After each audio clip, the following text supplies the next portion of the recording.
பொதுமக்கள் பயன்பெறும் வகையில் சுயநிதி திட்டத்தின் கீழ் சென்னை மாவட்டம் அண்ணா நகர், புரசைவாக்கம், நந்தனம் மற்றும் எர்ணாவூர் கடலூர் மாவட்டம் குண்டுசாலை, மதுரை மாவட்டம் எல்லிஸ் நகர், திருவள்ளூர் மாவட்டம் தமிழிசை மற்றும் கன்னியாகுமரி மாவட்டம் வல்லவர்குமரன் ஆகிய இடங்களில் மக்களின் தேவைக்கேற்ப 914 கோடி மதிப்பீட்டில் 842 அடுக்குமாடி குடியிருப்புகள், மனை மேம்பாட்டு திட்டத்தின் கீழ் 564 மனைகள் ரூபாய் 45 கோடி மதிப்பீட்டில் மேம்படுத்தப்படும். வாரிய வாடகை குடியிருப்பு திட்டத்தின் கீழ் 20 குடியிருப்புகள் மற்றும் ரூபாய் 18 கோடி மதிப்பீட்டில் கட்டப்படும். அறிவிப்பு 4. தவணை முறையில் திட்டத்தில் ஒதுக்கீடு பெற்றவர்கள் விற்பனை பத்திரம் வழங்க அபராத வட்டி தள்ளுபடி திட்டம்.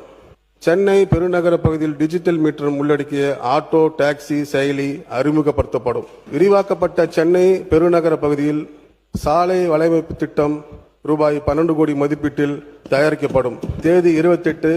ஆனால் 28 தீர்மானங்கள் மாண்புமிகு தலைவர்களுக்கு சமர்ப்பேன். நன்றி, வணக்கம். 28 அறிவிப்புகள் என்று எடுத்துக்கொள்கிறோம்.